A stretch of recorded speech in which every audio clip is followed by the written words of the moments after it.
Welcome to Brake Bias. I'm your host, Brad Kramer. It's the 82nd episode, and Brake Bias is back in 2024 with an emergency edition. I was planning on having a longer break, but there's breaking news out of Haas, and we have to talk about it. But before we get to that, first, a quick reminder to check out the link tree in the description. It has links to pages like all the platforms you can find this podcast, my YouTube channel, Brake Bias Twitter, and TikTok. It also has my email address if you'd like to contact me, as well as my personal Twitter, Instagram, and LinkedIn. Now, let's get into the breaking news.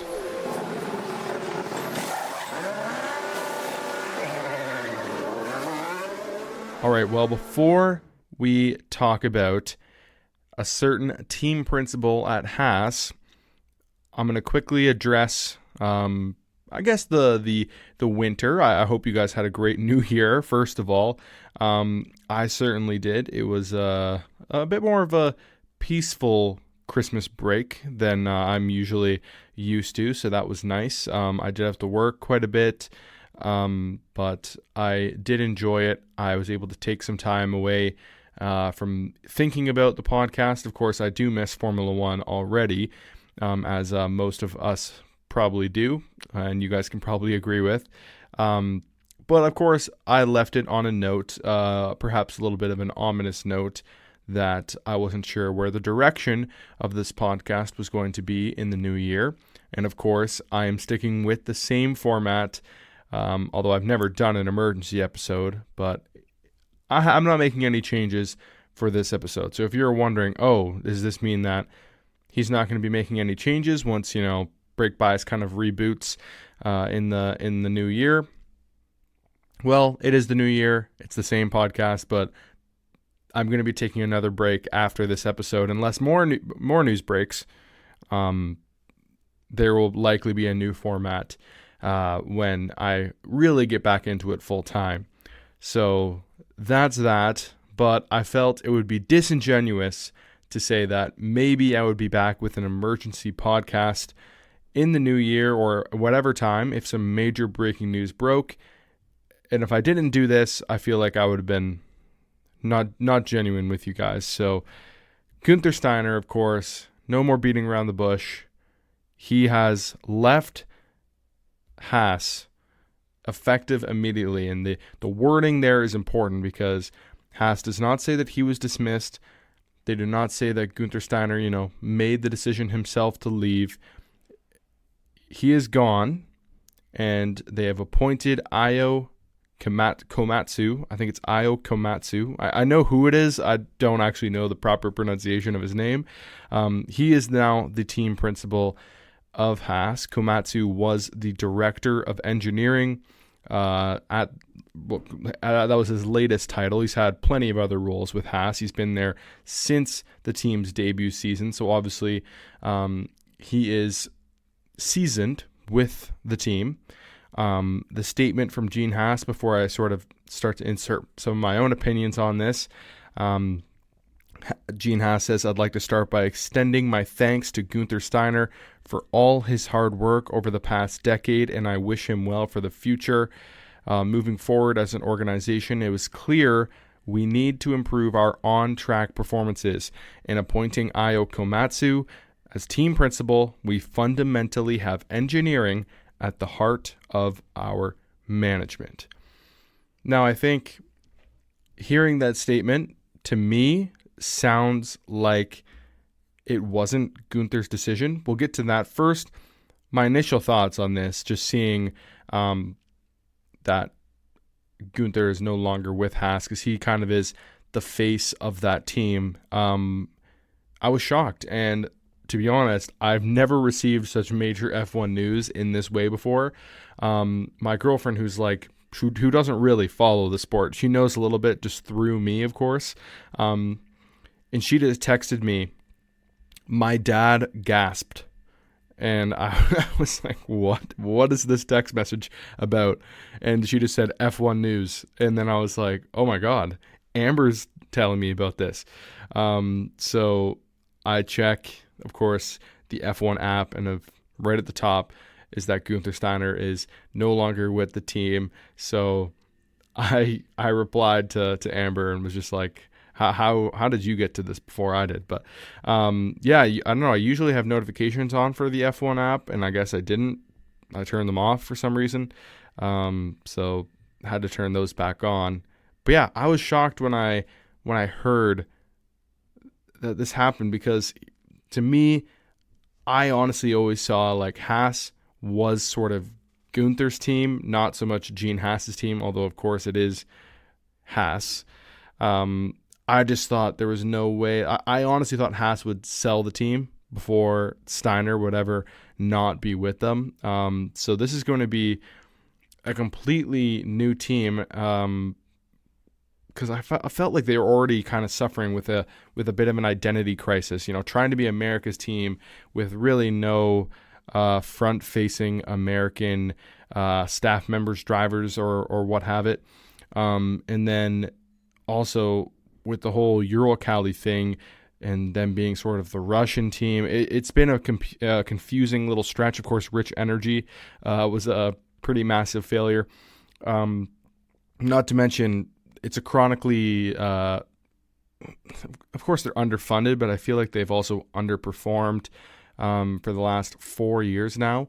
Came out of the gate strong in 2022, but have completely fallen off as well and seem to be a little bit lost. So yeah, I have no other words for it besides just kind of a shock that they've let Guenther go. I've seen other people say that they're not surprised and it was time, and I do understand that. So I guess let's get into that.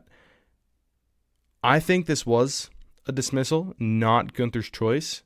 However, I'm sure that is going to be left for speculation, and we will get no confirmation from that unless some sort of F1 insider is able to, get that information from Guenther or from Haas themselves. I doubt it'll come from Haas, of course, but that information could come out, but it also very well never come out, and we might just never get that answer. However, to me, reading the statements, and also the part I read is only part of what Haas has put out in terms of addressing Guenther's dismissal and, of course, appointing Ayao Komatsu. There was a whole article on this that you can find on haasf1.com.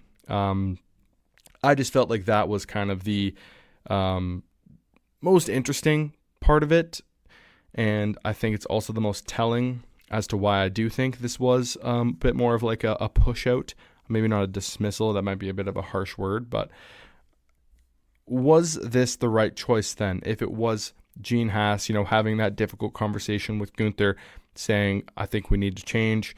I think it's time. Our performance just isn't going in the right direction. This team isn't going in the right direction. You've done a great job in marketing the team, getting some sponsors.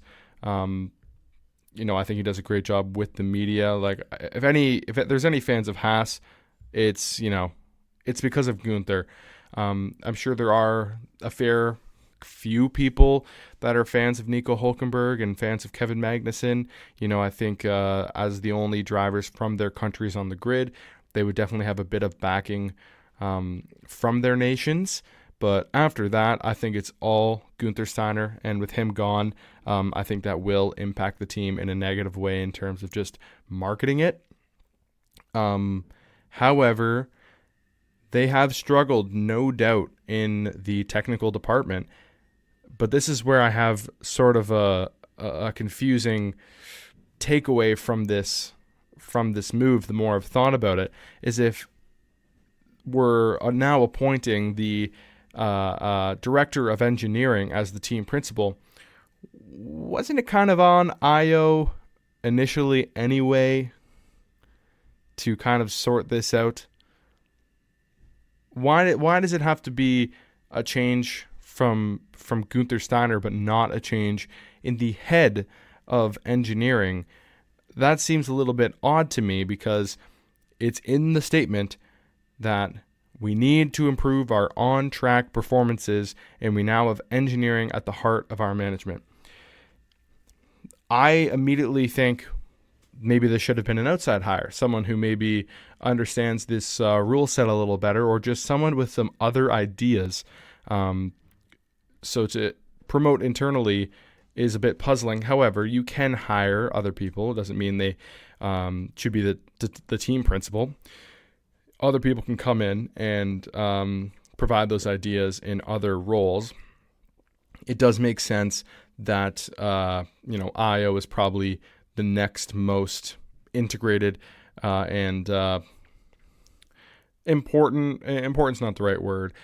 Just seasoned. I use that word already because I think it's the best way to describe it. He has experience with the team for a long time. He knows all the people, and half of this job, of course, a lot of it is managing people. So I think that does make sense. Now, from what I know about Ayao, he doesn't seem like the team principal type, but we are seeing it, increasingly more common, seeing more technical minds getting behind or getting the role of team principal within teams. So I think that's kind of the avenue that Haas has gone with this. But do I think Komatsu's the right person for the job? I mean, I don't know. Because as I said, the team is lost. They obviously have the clear issue of they have a fast car, but they can't do anything with it on Sunday because their tire deg is so bad. They obviously do not understand the relationship between, the chassis, the suspension, and the tires. They understand it better than me. Don't get me wrong. I'm not trying to say I could solve their issues, because I certainly can't. Although I am reading How to Build a Car now by Adrian Newey, phenomenal book. I'm only 7 chapters in. It was a Christmas gift, and I am loving that. But anyway, I digress. This is a weird move for me, because as much as I do understand putting engineering at the top of the food chain, if you will, within Haas, I just don't. To me, this move kind of seems, if you want to improve your on-track performances, maybe they should have both been relieved. Maybe Komatsu also should have, been shown the door. And then you have a kind of a Williams circumstance where it took them a while. They finally did sign Pat Fry as a technical director, but they immediately appointed James Vowles. So that kind of brings me to the next point, is if maybe they both should have been relieved, who could have been the team principal? Of course, they do have Simone Resta within the team at Haas. Other than that, I don't think anyone internally comes to mind at all. Outside of that, I know Matteo Bonato's name gets thrown around a lot because, of course, Haas has part of their base in Maranello and the ties with Guenther and all that.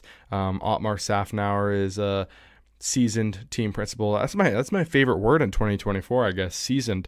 But of course, he has plenty of team principal experience, and he could come right into that team and I'm sure do good things. I think those are the names that come to mind straight away. I'm sure there's some other good ones I'm forgetting. Could you imagine Mike Elliott from Mercedes just comes into Haas? I feel like we're not going to see Mike Elliott in Formula One again, though. I'll leave it in the Spotify description who you think maybe could have been a good fit at Haas for a team principal. I'll leave it at that. The last point, of course, is Guenther is a bit of a Drive to Survive star, obviously. I'm still planning on having my Drive to Survive preview, maybe a preview and a review of this year's series. Of course, Guenther will be in it, but in the future, not going to be a part of this season unless he joins another team, which I do not think will happen. And kind of who is going to be filling in these roles. I don't think we're going to have a whole ton of Daniel Ricciardo in this season of Drive to Survive. And then in the following season, no Guenther Steiner. That's going to certainly be disappointing, although maybe it will be interesting because we'll have a whole new Haas team to explore. I don't think it's going to have a huge negative impact on Drive to Survive. I think all the whole wave of Drive to Survive is already over. All the people that came in and started watching F1 have either stuck around through these really hard times that Formula One is going through right now with casual fans, or they have already left and they may not ever come back. Some may come back if there's a fight to watch, but I know casual fans have been tuned out for the last year and a half for sure. So, and I don't blame them. If Formula One's not your favorite sport, it's been tough to watch for the last year and a half. As a Formula One, fanatic, you could say, a petrol head, as some like to call it, or whatever. I can find things to love every single weekend. As a Mercedes fan, I didn't think that I would ever enjoy watching an inter-team battle for third and fifth and stuff like that. But I have.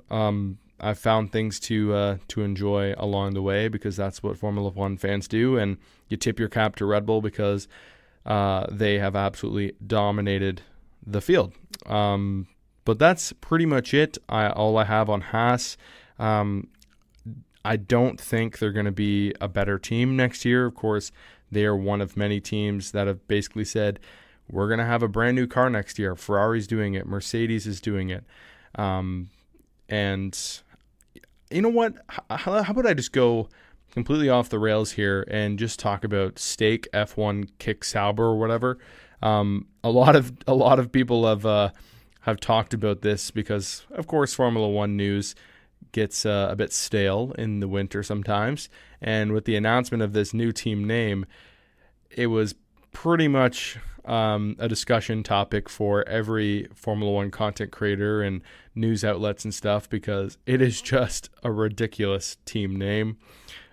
Steak F1 team kick Sauber, I think is what it is. I'm probably going to call them Sauber on this podcast. The confusing part too is that they're going to be Steak F1 team pretty much everywhere except for certain countries that have certain gambling regulations. So in those countries, they're going to have to be Kick F1 team or whatever, because that's their streaming platform. So it's just a whole ton of confusion, and I'm probably just going to call them Sauber because that's what they are. Although, really, they were always Sauber, even with the Alfa Romeo name. So it's just confusing, and I'm looking forward to when they're finally just Audi and we can put this behind us. As for the AlphaTauri team name, apparently they're going to be Racing Bulls. I don't know. I think that's awful too, and makes them sound like the biggest Red Bull knockoff ever. And I guess they're getting closer with them, moving factories and trying to tie that relationship a little bit tighter. Zach Brown's not happy about it. There's been a few minor storylines that go throughout the winter, none enough to get me to do an emergency podcast, but I felt this is huge. Even the casual F1 fan knows Guenther Steiner from the DTS days, and I'm certainly going to miss him in the paddock because he is just an absolute treat. He always talks to the media. He has some of the best quotes. I loved reading his book. If you haven't read Surviving to Drive, I suggest you do. It's not your typical book. It's basically a year in Formula One narrated by Guenther Steiner. As a team principal, all the things that he did, had to deal with, the Mick Schumacher decision to let him go, the discussions with the Mazepins during the start of the Ukraine-Russian war, bringing Kevin Magnussen back when they had to let Mazepin go, and then Magnussen has that sensational P5 debut or return, I guess you could say. A whole bunch of great stuff in that book. Of course, great stories. I loved any time that he reminisced about his days with Niki Lauda. They, of course, worked together at Jaguar before Haas and before Red Bull. So, yes, definitely read that book if you are a Steiner fan, because that's probably the last little bit you're going to see from him, at least for a little bit. I wouldn't be surprised, though, if he is contacted quite often to get on TV and give people some good quotes. So anyway, that's going to do it for episode 82 of Brake Bias. I'm your host, Brad Kramer. I will not be back next week. I'm going to get back into my break, although my podcast will be on my mind a little bit more as I try to figure out how I'm going to officially return in 2024. So unless more major news breaks, this will be it for a little bit. So goodbye.